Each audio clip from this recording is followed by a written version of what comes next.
Hawkeyes, your daily podcast on the Iowa Hawkeyes. Part of the Locked On Podcast Network, your team every day.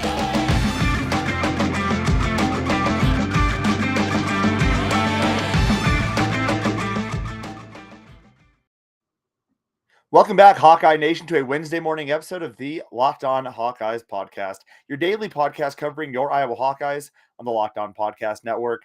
As always, I am your host, Andrew Wade. Excited to be back for another show today, and we are absolutely rolling. Iowa basketball is on fire, both men's and women's. Women's taking down number 10 ranked Indiana on Monday. Iowa giving a huge blow to Tom Izzo and Michigan State last night at Carver Hawkeye Arena. It was a fantastic game. Both games were great to watch. We're going to cover both of them on today's show and what it means going forward for the Iowa Hawkeyes for the rest of the season. Are these teams that go deep in the NCAA tournament? I think so. We'll tell you why here in a few moments. But first, I want to thank you all for making the Locked On Hawkeyes podcast your first listen every single day. You can find the Locked On Hawkeyes podcast for free wherever you get podcasts at, and also on YouTube by searching Locked On Hawkeyes. So let's get into it.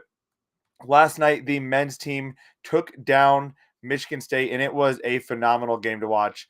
You just love seeing Tom Izzo lose. You love seeing Michigan State lose, and you love seeing this Iowa basketball team respond to adversity well.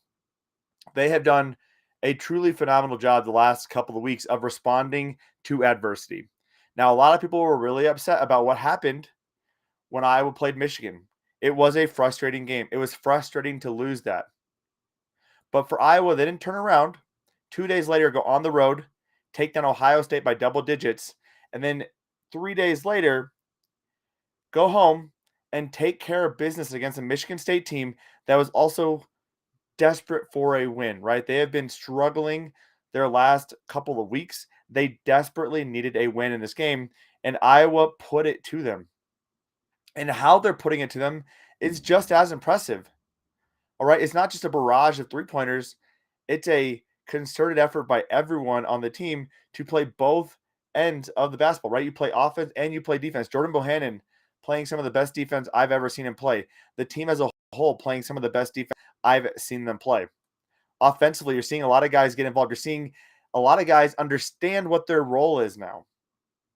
And you're seeing Keegan Murray somehow continue to elevate his game to even greater heights. So let's talk about it. In this game, Iowa started off hot. We've had an issue with Iowa coming out a little slow, not really hitting their shots. Teams build a lead on them. They have to battle back early on in the game. Not in this game. They got into a 10-point lead within 4 minutes of the game, and they were getting it from all over the place. Keegan had 6. We got 3 from Tony Perkins, 3 from Jordan Bohannon, and 2 from PMAC. 4 of the 5 starters scored the first 14 points of the Iowa Hawkeyes. You like to see that type of balance and the ability to get out to that hot start. They carried this lead into the half with a 46-32 lead. Coming out in the second half, Michigan State came out strong. They stopped Iowa on a couple possessions. Iowa offensively kind of running around, not really having a groove there. Michigan State taking it to the basket, getting a couple points, getting it to within 10. Fran McCaffery called a timeout, and things took off from there. The game never got closer than 11 points. And when Jordan Bohannon hit his back-to-back threes, and they were back-breaking threes, just typical Jordan Bohannon in-your-face threes. And it was fantastic to see those 2 threes broke out the game. So it was 55-44. Jordan Bohannon hits back-to-back threes, 61-44. With another Keegan Murray jump shot, made it 63-44. And Iowa never looked back from there. In this game, Keegan Murray, 10 of 15 shooting. So again, we talked about the fact that he continues to elevate his game. 10 of 15 shooting is incredibly efficient for anyone, let alone a wing who's also shooting threes and shooting a barrage of different jump shots like Keegan Murray is doing. 28 points on 10 of 15 shooting, 5 rebounds, 2 assists, 1 block, and 2 steals. Jordan Bohannon has been that consistent 10 to 15 point guy as of late. 11 points, 2 rebounds, 2 assists. Really playing strong basketball the month of February since being inserted as the starting point guard for the Iowa Hawkeyes. Patrick McCaffery only went 2 of 9, but he added in 6 rebounds, which is going to be something we're going to talk about when we get to the takeaway section. Philippa Bracha getting the job done the way he needs to. Strong defense, 7 rebounds, 2 blocks in this game. I got a couple comments on YouTube about why Filip Obracha shouldn't be playing. I disagree. Look at what he was able to do in this game. As we talked about on previous shows, if Fran starts Philip or Chris the 5, I'm not going to be too upset. But I think what Chris can bring to that second level unit is amazing and really elevates that second unit. And Filip Obracha has understood his role in this offense. He understands that he's not going to be the second or third option. He's the fourth or fifth option on that first unit, but he's willing to do the dirty work and get his boards, which is a very humbling thing and something it takes a lot of work to do, especially coming from North Dakota, where he was putting up 16, 17 points a game and was an all-league type of player. Chris Murray also had a solid game as well in 16 minutes of action, 11 points, 4 of 8 from the field. And I wanted to call this out. Peyton Sanford, after only getting 1 minute last week, got 5 boards in this game in about 10 or 11 minutes of play. So you'd like to see the bounce back from some of these younger guys being able to sit down, come back, and play really key minutes. Not a younger guy, but Joe Toussaint has also been playing some really valuable minutes since getting benched. It's kind of impressive to see how the team has really gelled since then, and that's going to be one of the big takeaways. When I talk about this team and whether or not they can make a run in the NCAA tournament, there's a lot of things right now that are saying yes. A lot of things that are telling me this team can make a Sweet 16 for the first time in the Fran McCaffery era. A lot of things that get me very excited about this team as they're trending up in the month of February. So we're going to be talking about all that coming up in a few short moments. But first, I know it's tough with resolutions to stick to them, right? Resolutions are hard to do. That's why they're a full year long. People that can do them really see the benefits of them. And by this time, a lot of people have probably given up on their New Year's resolutions of eating healthy or working out a lot or doing both and just having a more healthy, balanced life. Well, I'm here to tell you, it doesn't have to be that hard. Built Bars make it easy for you because they are a protein bar that tastes just like a candy bar. You might want to grab that candy bar, but don't. Grab yourself a Built Bar. Not only are you going to get all that delicious taste, you're going to get the nutritional benefits you're looking for and trying to keep you on track with your resolutions. For example, most of these Built Bars contain 130 calories, only 4 grams of sugar, only 4 net carbs, plus 17 grams of protein. It's the perfect go-to snack to keep your resolutions going, keep you healthy throughout the day, and also give you that delicious treat you're craving. So go to built.com. That's BUILT.com. Use the promo code LOCKED15. That's LOCKED15. And you'll get 15% off your next order. Use that promo code LOCKED15 for 15% off at built.com. And again, thank you all for making the Locked On Hawkeyes podcast your first listen every single day. You can find the Locked On Hawkeyes podcast for free wherever you get podcast at and also on YouTube by searching Locked On Hawkeyes. So let's get into it. The recap we talked about on segment 1. Let's get into the takeaways from this game, and there's a lot of them. First, I mentioned the fact that Iowa could be a contender for the Sweet 16. I'm about to tell you why. I've really been impressed with what Fran McCaffery has done. I would argue this is his best coaching job he's ever done. This is a team that lost 2 NBA players, lost a pivotal role player to Xavier, lost the best three-point shooter they had to Kentucky, and yet here they are playing some of the best basketball we've seen them play in some time. But it's not just what Fran's doing off the court, it's what he's doing on the court. The lineup change, having Jordan Bohannon move to that 1, has really taken off for this team. We've seen the defensive energy been just truly impressive. We've seen offensively, they've all kind of hit their groove. They figured out their role. And I'm going to get to that piece in a second. But the one thing I want to cover here is the timeouts. Now, we know what Fran is, right? We know some of the things Fran will do. You get 2 fouls in the first half, you're not playing the rest of the game. It's a very normal Fran thing to do. He also loves to save his timeouts. However, he has been utilizing those timeouts much more effectively in the last couple of games. And coming out of the timeouts, the team has been more effective as well. Sometimes using a timeout can stop another team's run, motivate your team. It doesn't always work like that, but in the last 2 games against Michigan State and Ohio State, we've seen Fran McCaffery use timeouts early in the halves, and Iowa bounces back in a big way. Look at the second half against Michigan State. Iowa allows 4 points. They're cutting the lead from 14 to 10 very quickly. You hit a 3, it might be a 7-point game, and you're seeing Michigan State crawl back into it, get them a little bit more momentum. Now, they didn't hit a 3-pointer, but I'm just saying in theory, right? Fran calls a timeout. Iowa comes back out, play a little bit more invigorated defense. They play a better offense. They're doing a better job all around of communicating. All of a sudden, Iowa's up 20. Fran McCaffery is not only doing a fantastic job outside of the game, but also in-game, during in-game situations. I think, save for Penn State, where we probably should have fouled on that three-pointer, it's been pretty impressive seeing Fran McCaffery in game situations. Now, I talked about the team gelling. Making that lineup decision to move Jordan Bohannon to the 1 has really helped this team out quite a bit. And again, we talked about the fact that it's easy to overlook the fact that Iowa lost so many people from last year's roster. Philip Abracha is the only new member in that starting lineup. And I say that, I mean, the other guys have played together, especially on that second unit, right? Tony Perkins, Patrick McCaffery, Keegan Murray, those were all second unit guys.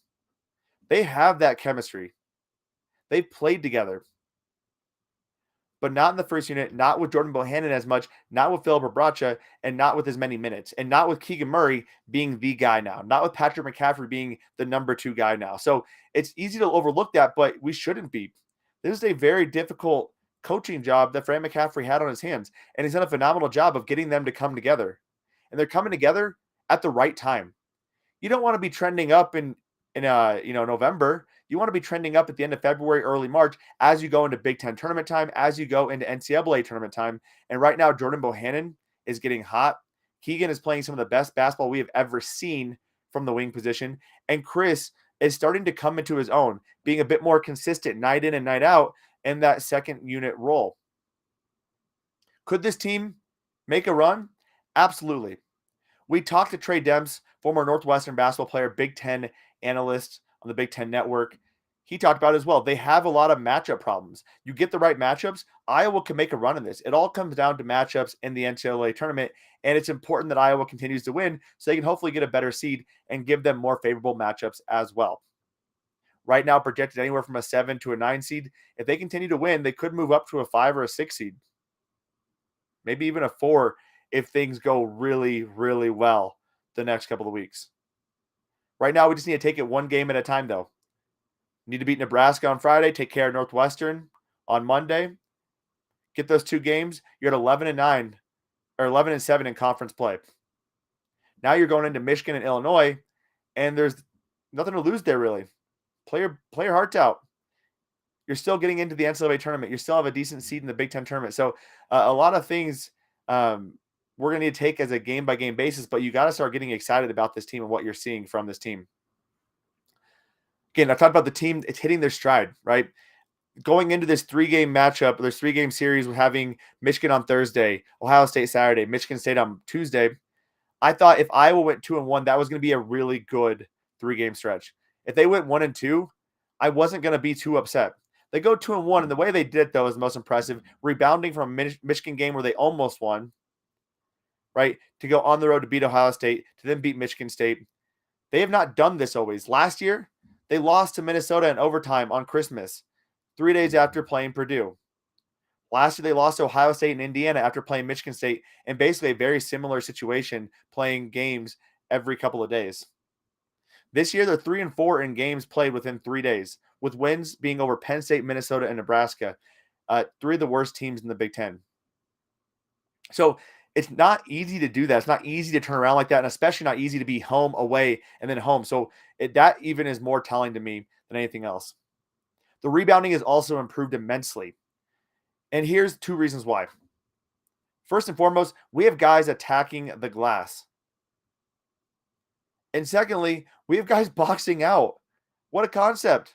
What we're seeing is a concerted effort by the wings to get to the glass. A couple times in the game, you would see a Keegan Murray down low or a Philip Abracha down low. They were just simply boxing out their guy, continuing to back them up. They weren't even trying for a rebound. They were just boxing out. They were letting the wings run in there. You saw Tony Perkins crash. You saw Jordan Bohannon crash. Peyton Sanford crash in to get a board. Kudos to the coaching staff. Kudos to the Iowa Hawkeye players for putting a more concerted effort in there. Winning the rebound battle 40-38. It really does hurt momentum for other teams and extends possessions and increases momentum for an Iowa Hawkeye squad. It is demoralizing to allow a team to get multiple offensive rebounds and hit a back-breaking 3 like Connor McCaffery did against Ohio State.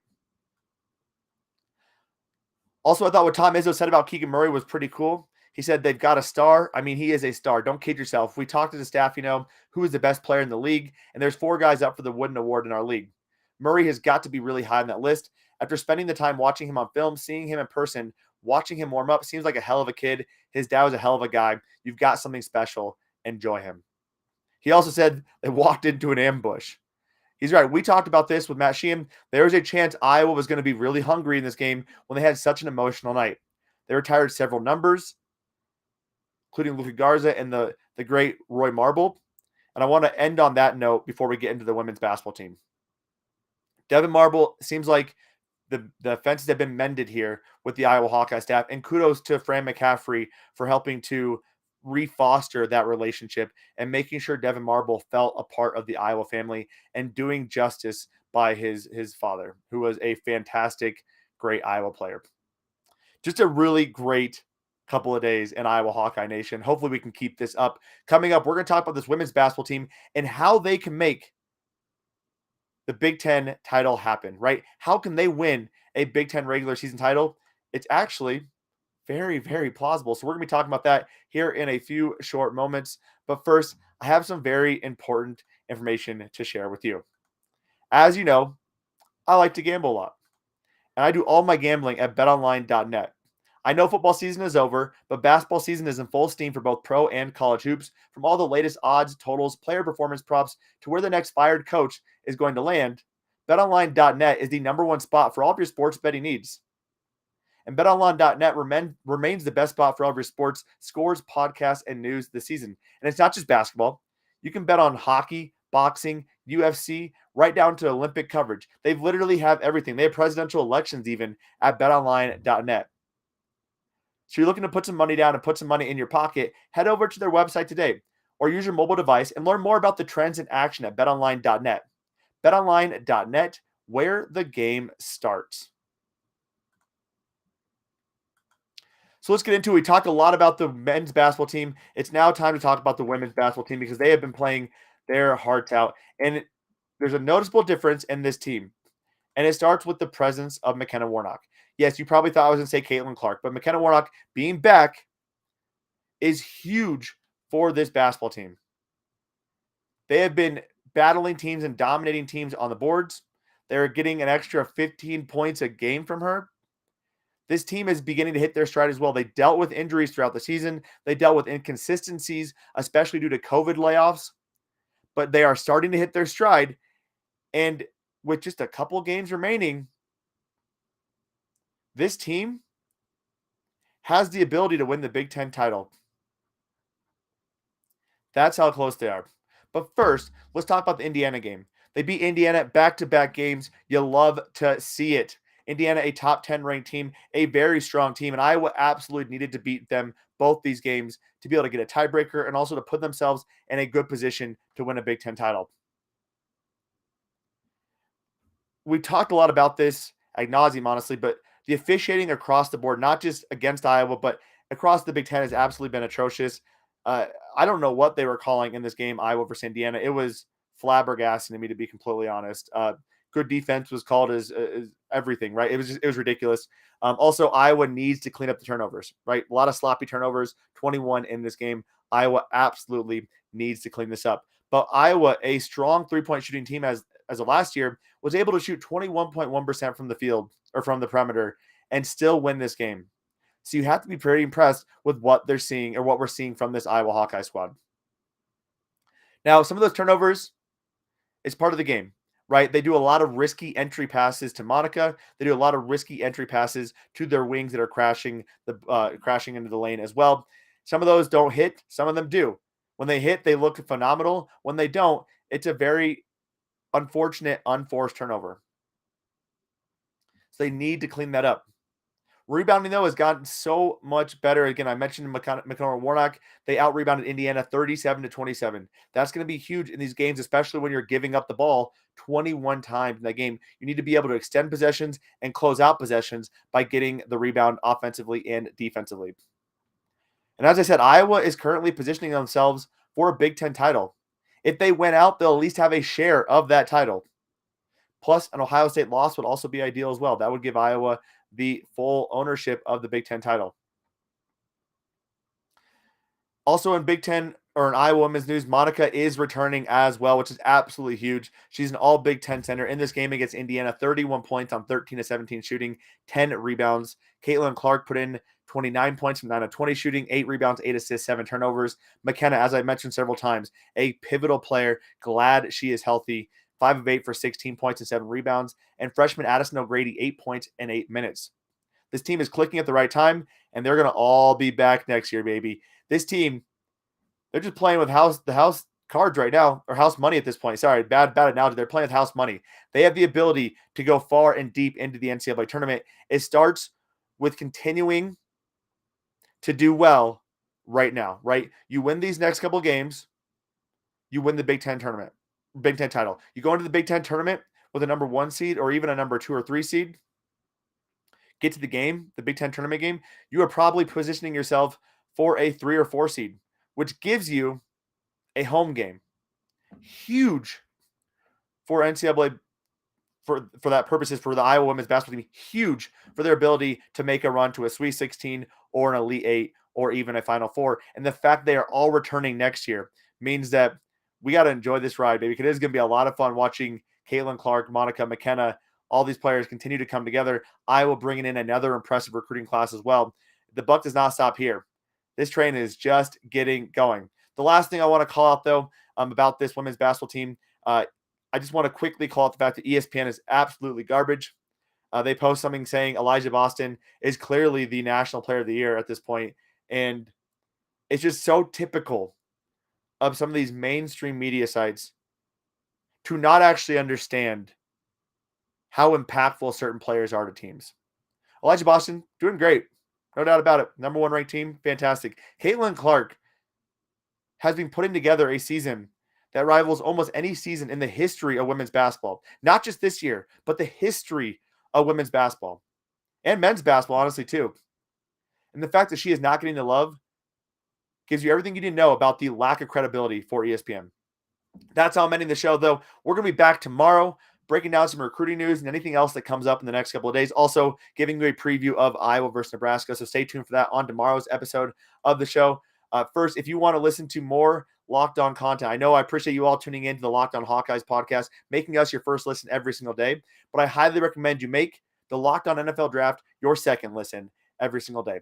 Ryan Tracy and former NFL cornerback Eric Crocker bring the NFL Draft to life every day with insight and analysis on college football prospects like Tyler Linderbaum, Dane Belton, and Tyler Goodson, and also insight into NFL front offices. It's free and it's available wherever you get your podcast at, so check it out, Locked On NFL Draft. They do a great job there of breaking down all the draft stories going on up and through April.